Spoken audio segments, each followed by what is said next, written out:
Morning, Dave. Crikey, what happened to you? You look as though you've been in the wars. I was walking across the site yesterday and I slipped. My leg went down into a drainage channel. I twisted my ankle. That looks very painful. It is. If you've had an accident at work, do you know if your supervisor has reported it through the online portal? I'm not sure. I could check with him and find out, I suppose.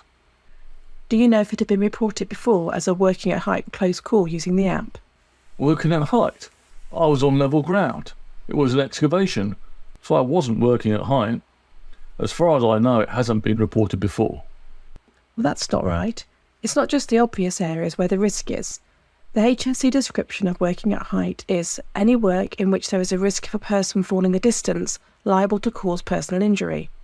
So any work where you could fall even a few feet is considered working at height, if the fall is likely to cause you an injury. Ah, so it's not just lofts and ladders then. Would that mean things like open excavations, station platforms and places like that then? Yes, but also rail trailers, pickup truck load beds and anywhere where a fall could result in an injury. I don't think many people appreciate that working at height includes other areas. It's not obvious, but you can see that it makes sense. I see. It's the #1 cause of workplace fatalities, you know.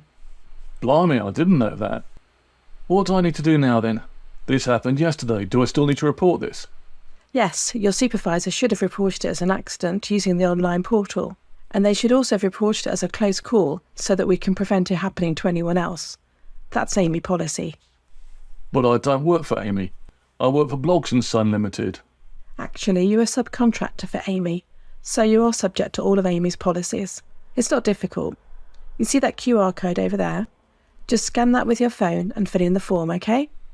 Sorry to be a pain, but we take our zero code policy very seriously. Zero code? I've not heard of zero code. What's that? It's Amy's process for achieving target zero. No accidents or incidents on our sites. There are 5 main sections. Have you heard of these? Enlighten me. The first is ready to work. Then we have kitted out, stick to the plan, stay alert, and finally, and perhaps most importantly, shout out. Ah, so the first one, ready to work. How does that apply to me?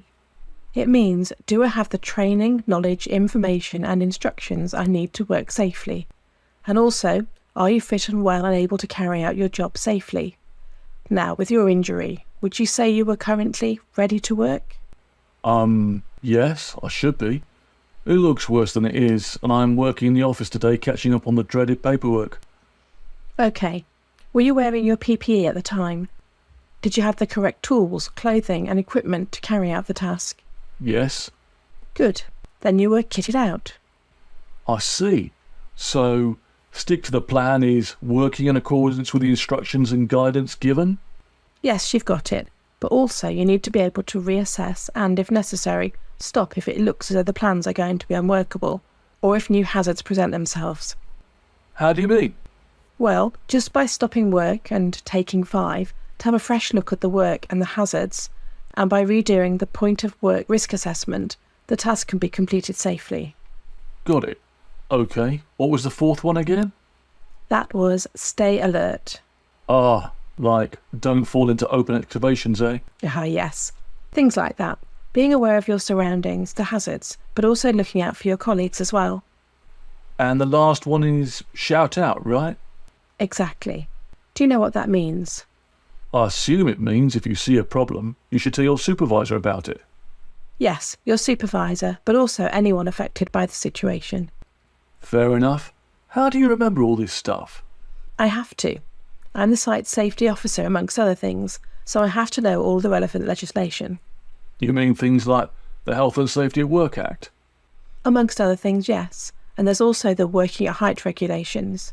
Sounds fascinating. Hey, it might not be sexy, but it is important. Take your situation, for example. Okay. I have to know, and I need to get everyone on the site to understand this, that we have 5 duties or steps to think about and apply under the working at height regulations. Do you know what these are? Of course I do. But I want to see if you do. All right. Okay, number 1. All foreseeable hazards have been eliminated or controlled to an acceptable level. Yes, you're right. Carry on. I will. But first, give me an example of how number 1 works. Okay. If I was working on a platform, I need to be sure that there are measures in place to stop me from falling off the sides, right? Good example, yes. Okay, number 2. Everyone must be adequately trained when working at height so they're deemed competent. How does that work? Well, for example, if a person needs to use a safety harness, we have to be sure that they can use the equipment effectively to keep themselves safe. Do you see? Sure, that makes sense. So, eliminate hazards and be competent. That's 2. What's next? Next, number 3. All equipment provided is suitable and safe to use. So the safety harness mustn't be frayed and should be checked before use? Yes, exactly. You do know your 5 items, don't you? Well, yes, of course. What next? Number 4. All working areas are safe before any working at height commences. That's a bit vague, isn't it? It's very broad for sure. You know when you're working on a tower? Yeah. The tower needs to be on firm ground, not on a slope.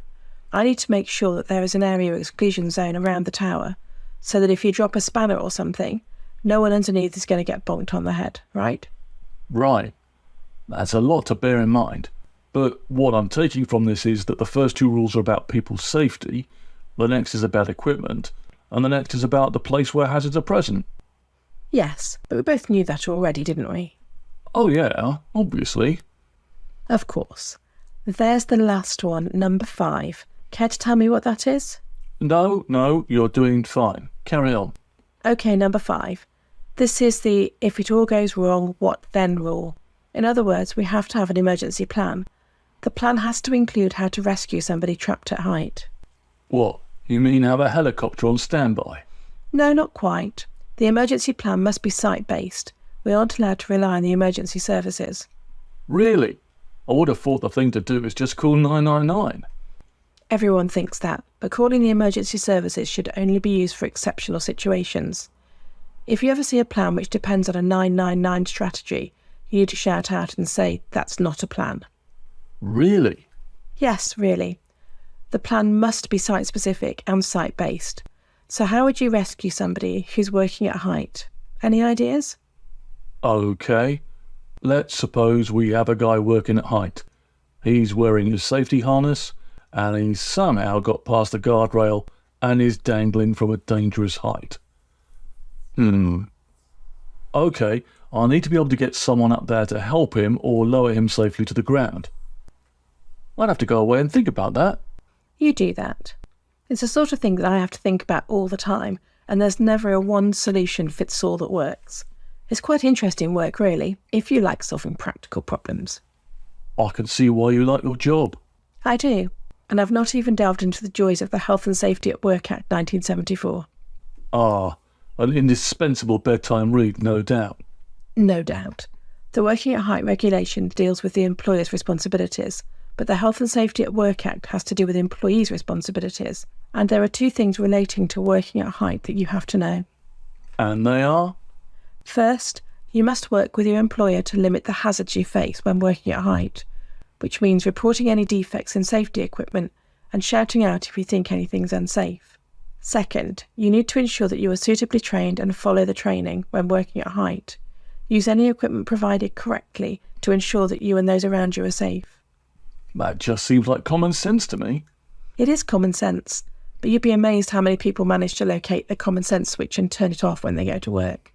That's why I've got to be so vigilant all the time. And that's why the Zero Code specifies stay alert in very large letters. Do you really think reporting this will make a difference? I really do, and on several levels too. First, it can be used as evidence in an investigation, which in turn will lead to a report to how we can stop things like this from happening to others. The information is shared within AMI and, if necessary, with others in the industry through an online portal called Foresight. The link to that is also on the wall. AMI also has this thing called Predict and Prevent, which looks at how previous incidents have occurred and, by knowing what caused them, tries to stop them from happening again. Okay.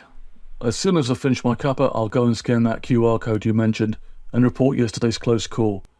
And I'll make sure my boss has also reported the accident. Thanks, I'd appreciate that. Right, I'm off to check the safety harnesses. See you later. Cheers.